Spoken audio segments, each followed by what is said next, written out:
Hello, everyone. Welcome back to Diamonds and Pearls. I want to talk to you about the blog that I posted earlier this week. The question was, what happened to cause you to change your name from sweetness to bitterness? What did you do to change it back, or did you decide to keep it? So, where that question stemmed from was the story about Naomi in the book of Ruth. That's where the Lord had led me at that time. Ruth is a short book, but it's full of great, information. So, and I could relate it to real life situations. And so with Naomi, you know, uh, I'm sure many of you have read the story and know the story. Her and her family, they were living in the land of Canaan, and there was a famine in the land, so they decided to temporarily move to Moab. Her sons, and her husband. While they were there, her sons had met their two wives, Ruth and Orpah. But while they were temporarily there, um, her husband passed and her two sons passed as well. And, at that time, Naomi just felt like there was nothing, else left. She had stated that she knew that the Lord had took his hands off of her. And so she just decided that she was going to go back where she came from. And she had told Ruth and Orpah to go their separate ways. Well, Ruth decided that she wanted to stay with her mother-in-law because she wanted to serve the Lord that Naomi served. And I feel like she knew that Naomi was not, feeling her best. And she wanted to stick by her mother-in-law and to push her and get her to the place that she needed to be. And that's how it is. Sometimes in real life, it is great to be connected to somebody who would be willing to push you to help you get to your next level. And not be mad about it when you get there. It took me back a little when we had our revival, and all 3 nights, the speakers spoke on the same thing at some point when they talked about connection, being connected to people. They were stating, like, be connected to people of purpose, not because of what it looks like, what it feels like, which is a great statement, because what is the point of being connected to someone who is not going to be beneficial? If we both stuck in a rut, neither one of us is going to go anywhere. So be connected. I mean, there's no need of y'all looking good and ain't nothing good going on. It is pointless. So you need to be connected with someone of purpose. And if it's of God, it would definitely be a divine connection. And I do believe that when it came to Ruth and Naomi, God already had a plan in place, and he knew what the outcome was going to be, even though they may not have known, and Naomi may not have known or felt like that was going to be the case, but God had it already set up. So when they get back over to Canaan, they're going into the land, and people are like, hey, is that Naomi? And she's like, don't call me Naomi, call me Mara. And so when I read it in the Amplified version, it said that, Naomi stood for sweetness and Mara stood for bitterness. I mean, Naomi just changed her name. She like, ain't nothing sweet going on over here. It's straight up bitter. I'm bitter. Ain't nothing going on good. I lost my sons, lost my husband, and I'm feeling some kind of way. So don't even call me Naomi. That's not my name no more. Call me Mara. So, but when they came back, it was harvest time. People was getting ready for the harvest. So they were coming out of the famine. So Ruth had heard about the reapers and what they were doing in the lands. And Naomi was like, well, I have this long lived relative of ours who has land by the name of Boaz. You can go over there and work. Just go on and go. So that Ruth did just that. So she went over there and started gleaning after the reapers. That she was, picking up what was falling behind. She was getting the overflow. And so while she was out there working, Boaz had noticed her, and so he went out there and was asking the, who was over, these people. And so the guy had spoke up, and Boaz was like, who is this lady? And so he begins to explain, who Ruth was and give a little bit of her story. So after a while, it was like, Ruth had got a little promotion. She didn't have to go out there and pick up what was left. She was able to get the good stuff.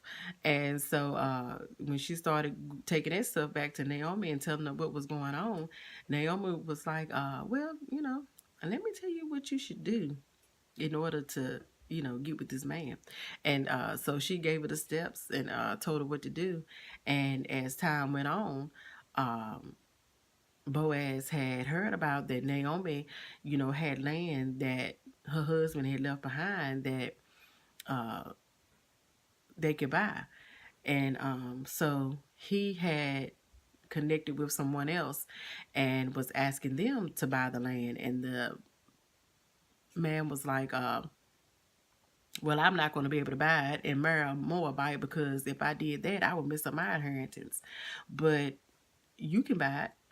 And so back then, in order to make a transaction or to confirm it, they would take their sandal off their feet, and that would be a way of confirming that this, deal is done.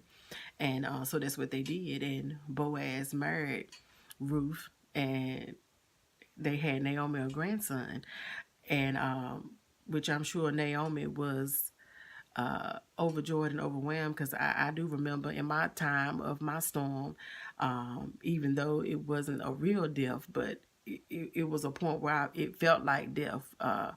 But because God took a life, but He brought me a new life and new restoration through my grandchild, whom I love and adore, and God knew I needed that at that time, and I thank Him for that because that was the beginning of my restoration process, and so with Naomi, I'm sure she was overjoyed because she wanted to her husband her sons, to have a legacy. That's what she wanted. And so she was able to get that. And so, and not only that, she was able to get her name back. Naomi didn't stay stuck in what she was in. She came out of it. And that's what we need to do regardless of what the case may be, whether it be a divorce, whether it be a loss of a job that you had, whether it be a loss of something, materialistic, where your car may have been maybe broke down, and you trying to figure out, what the next step is going to be. But don't stay in a rut until you get there. Just praise and rejoice, because my pastor has always said God takes a way to make a way. I really do believe that, because He has done it for me several times. And once He takes a way to make the way, don't get here 5 years later and still be asking the Lord, well, why'd you take it away? Let that be. You got this new dude over here, and He done took that away to make this way. Walk in what God has opened up for you. Don't keep bringing up, trying to restore what God took away. Just He took it. They just let Him have it, and be grateful for the new that He gave you, because that was God's will. Sometimes the stuff that He takes away from us was stuff that we wanted, stuff that we created for ourselves, that was actually a hindrance for us because it was not God's will. It was something that He allowed us to do in our free will. That is a major difference. I have done that myself. Get caught, do stuff that I want to do, and then it end up being a mess. And so, and then after God brings you out of it and delivers you from it, you should realize that was something He didn't want to do. That was not God. It was something Keita wanted to do, and Keita, he took it away to make a way. Don't go back and get that again, because that was not God. So if he takes it away and made a new way, he made a new way.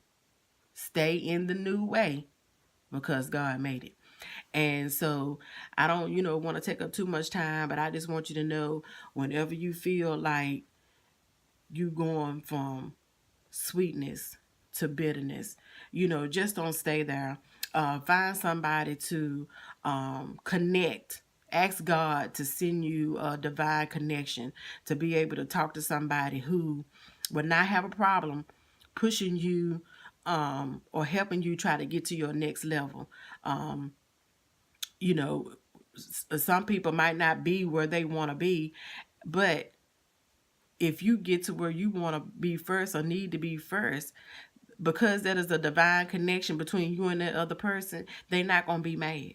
They going to rejoice and be glad in it because they know their time coming. He said the last shall be first and the first shall be last. And God does not have a respect of person. But it's all on his timing. So whenever he wants us to get to where we want to be, that's what he's going to do. But in the meantime, I don't need my person that I'm connected to falling short, getting mad because something happened over here in my life and ain't nothing happened over there in theirs yet. And 9 times out of 10, it is something happening over there, but it's not what we want. Sometimes we look at other people's lives and be like, well, she, even though she divorced, she don't have a new boyfriend or a new husband.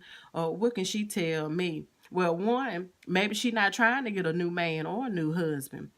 That may not be manifestation for her. That may be what you feel like is manifestation for you. Even though God is manifested some things in your life because other people see it. But because you don't have what you think you should have in order for you to feel like he has manifested, doesn't mean that he hasn't. All that means is that you just ain't got what you wanted yet. And when that happens, maybe we need to go back and check and see why. Maybe we ain't got over what he took away to make a way. Because we still want asking God why he take it instead of thanking him for the way that he made and moving on and going forward. So, I hope somebody, gets something out of this, and I encourage you to go and read the book of Ruth because it is a great story. And like I said, you can relate it to so many things, different things in life, and you don't have to stay where you are. You can move forward and be better than what you were. You can go from sweet to sweeter. Okay. And because I love that song by Fantasia that says it was necessary. And I just love the words because it says, I am who I am because of the mistakes that I made. And God worked them like nobody else could. It was necessary. It don't feel good while it's going on, but it's necessary in order for you to get to where God wants you to be. And and just like the other song, won't he do it? He said he would. The part where it says the plot that the devil thought was going to be my biggest downfall, it turns out it was one of the greatest victories of them all. Won't he do it? He said he would. And I just want to thank y'all for listening on today. And I'll be back with more questions. And so just subscribe. Go on my blog. Once again, if you have questions, if you want to make comments on what's currently there, by all means, do so. I love y'all and be blessed.